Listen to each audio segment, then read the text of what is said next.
So the monitoring is available, and we can see underground and quantify the benefits. The work that we've done in the last few years, I should say, on this, with this monitoring tool as it's configured right now, we can quantify the full range of environmental services that come from soil, every single one, whether it's groundwater recharge, water purification, flooding reduction, carbon sequestration, other gas mitigation like nitrous oxide, methane. This tool actually can give us all that very accurately and across any size landscape, which is exciting. And it can communicate it to people, because now, who's gotten a soil test and it's tabular, it's a big list of numbers. And it's like, great. It doesn't tell me anything. And that investment banker in Manhattan, even less. The other piece we've been working on is this new soil matrix, and I promised I'd get around to new soil matrix, I think. Matrix is interesting. I think most people think of Keanu Reeves in a movie about the future, and you took the red pill and they can duck bullets. Matrix is Latin for pregnant livestock. I don't know if anyone was aware of that, but that kind of surprised me. And it also means a source, like a womb is a source.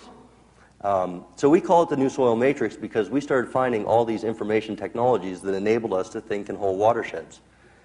And we began finding networking and video capabilities that we found gave us the ability to understand soils better, to communicate with other producers who had innovations. And there were tools to quantify and evaluate the environmental services that came from soils. There was artificial intelligence capabilities to do scenario planning of future resource bases. And for urban planners, corporate planners, non-governmental organizations, et cetera, to be able to understand that changed soil properties very may well be the key to the future and prosperity of their city. And finally, we found quite a few tools for performance-based environmental services payment systems to be organized and executed. So we've been working for some years on pulling all this together. I apologize for being so slow. It's taken a long time. And when I get it together, I really can't wait for all of you to use it. Don't wait for me. I'll keep working. As soon as I can, we'll get it to you. In the meantime, I just want to plant the seed that cities need what we can produce. In effect, I'm looking at, I think, in 3 years, I want to come back here, and you all are going to be like the future OPECs of your region. You do. Water is the new oil, and you're the new Saudi Arabia, and you're the Qatar, and you're the UAE.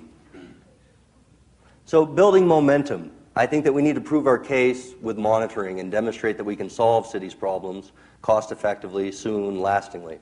Any monitoring that we have, we should get it out, share it, and share it with not just ourselves, but with the people in the environmental organizations and in the cities. Stuff like Greg Simon's work is going to be breaking through a lot of understanding, I think.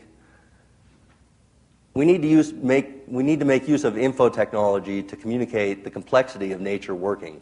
It's a little more than we can grasp. And this last bit, I take pretty seriously.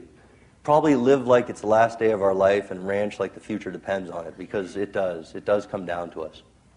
A couple immediate steps that I think are available and right outside that door that can help us do this. The first is the Soil Carbon Challenge. And it's an X-Prize style challenge to see how fast we land managers can accrue carbon in soils. It's kind of been relegated to the scientists and the experts to do this for us and tell us how much can be done, or the models show this. But my friend Peter Donovan, who is the primary organizer on this, he says, if you want to find out how fast someone can run a mile, you don't model the racetrack and look at human physiology, you run a race. And that's the point. And there's a standardized monitoring methodology. It's not super fancy, but it's accurate, it's reliable, and for the purposes that we're after here, it's just right. So please, if you have an interest in putting your management to the test, go outside and sign up. And it could be a big piece of building momentum for our case, that we can meet the needs of cities and the rest of society for environmental security through soil. And further, if you have any monitoring data, There's now a map of soil carbon changes at soilcarboncoalition.org, and it's a growing map, and it has a lot of blank spaces on different continents, but it keeps growing, and what it gives us is the ability to look around the world and see where people are doing what and what they're achieving. If you have soil carbon results on your farm, you can post them on this map. And when I find out about somebody next door to me or in Nebraska that I didn't know was really working hard, it encourages me, it inspires me, and the story gets bigger and bigger and richer and richer. Thanks for your time.